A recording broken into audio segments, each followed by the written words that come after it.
So the Economist article that we chose to talk about was COVID-19 is undoing years of progress in curbing global poverty. The first thing we're going to talk about is the word use in the article. The article, for the most part, was using audience appropriate language. However, they did use a couple of technical terms that we had to look up in order to understand the meaning of the sentence. For example, thus COVID-19 imperils one of the greatest achievements of recent decades, the stunning reduction in global poverty. We had to look up the definition of imperils in relation to the sentence, and it was pretty unclear about what the word meant even after we looked it up. We had to use context clues in order to understand the sentence. Another example was the big questions are how many millions will slip back into penury, and will they quickly escape again when the pandemic is past, or will its effects be long lasting or even permanent? We were unfamiliar with the term penury, but when we looked it up, it meant extreme poverty. It is important that the audience understands what every term and phrase means in order to understand the article completely. Organization and structure. So basically how the article was laid out, it was like any other typical essay: introduction, thesis, body paragraphs, and concluding paragraphs in that order.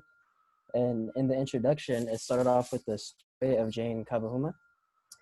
And this was to hook us into the article and give a brief overview of what to expect. And her story was that she was limiting herself to one meal a day, and on top of that, she was pregnant, all due to the pandemic and uh, money problems. And then a few paragraphs later after that, you get the thesis of the whole article, which is how poverty numbers are increasing due to COVID-19.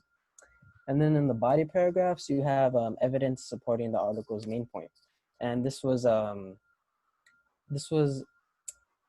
like authority figures and scholars providing their input and their estimates on what to expect from the months to come, and the numbers that are going to increase in poverty, and just the downsides of what's going to happen in the future. And also, in the body paragraphs, they talked about welfare distributions being managed poorly in other countries, and the poor people being at a disadvantage in terms of healthcare. And the costs of lockdown definitely outweigh the benefits. 25-1, the article said. And in the concluding paragraphs, they also talked about possible solutions. Richer countries were offering billions in aid to poorer countries, and also they were loosening the lockdown restrictions. By doing so, they opened markets, and they wanted to reopen factories for people to go to work and have more access to food. And also, they wanted to educate communities on how to stay safe from the disease. So how the argument was presented. So the argument was very informative and statistical. Offered a lot of analysis and expert input on what they think the poverty numbers are going to be like in the future. And on top of that, also had undertones appealing to our emotions as well. So it was very logical and pathological as well. And not only that, but they wanted to not only inform us of the problems that the lower class is going through during the pandemic, but also offer solutions in ways that we could help them as well. And does it move smoothly? The article moved smoothly, and it transitioned really well. There was no confusion, and the subheadings of the article were very clear, and they were even in bold as well. And readers, they guided readers to different points of emphasis, and it was logically structured. And some examples were: such calculations are subject to a wide margin of error. Nonetheless, they explain why many experts think that rich country-style lockdowns are unsustainable in many poor countries. And this is just an example of using good transition words. Next, we chose like 3 words to describe the tone, which are informative, tragic, and apologetic. For informative, I chose 2 specific quotes about statistics within the article. So the first one was basically just discussing about relevant statistics about global poverty, which can also be shown in the picture on the right-hand side. The second quote is basically discussing how many children and women could die from this said virus, especially in low and poor income countries, because they are more vulnerable to the virus. The second word we used to describe tone is tragic. For the first quote, it says, most countries in the developing world will require their citizens to stay at home except to duck out for essentials. This article is basically discussing how people were mandated to stay at home to slow down the spread of the virus, and if they left, they had to be discreet and quick in order to ensure the safety of their health.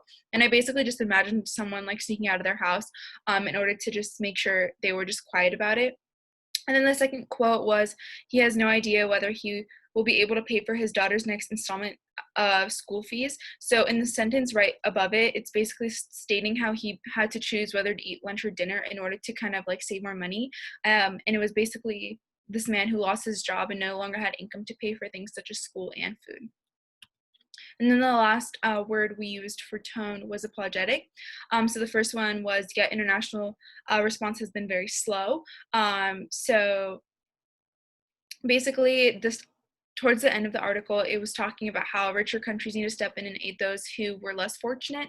But unfortunately, it is how the response has been very slow.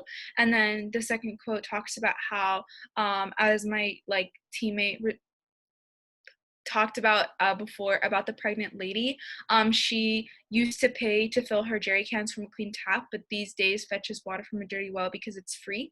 So basically this lady is pregnant and just lost her job, and she doesn't know which will come first, the child or the job, and now she has to drink all dirty water because that is currently all she can afford. The goal of the article was to inform readers about how middle and low-income countries are being affected by the pandemic, and more specifically their loss of work, how it's affecting them individually. A lot of these low-income countries have taken in stay-at-home policies that mirror high-class countries, but they don't work as effectively in these low-income countries due to the varying economic scales. A case such as in India, where many people, such as rickshaw drivers, have no business at all. Their financial help they're getting from the government, in comparison to our stimulus checks, is they're getting maybe $1, and that's it. Their business is coming to a standstill. And it's really not going to pick up anytime soon. And a lot of these countries will lose more of their lives from economy shutting down rather than a virus affecting many people. So the goal, they do an effective job of very clearing it up, everything. Thank you.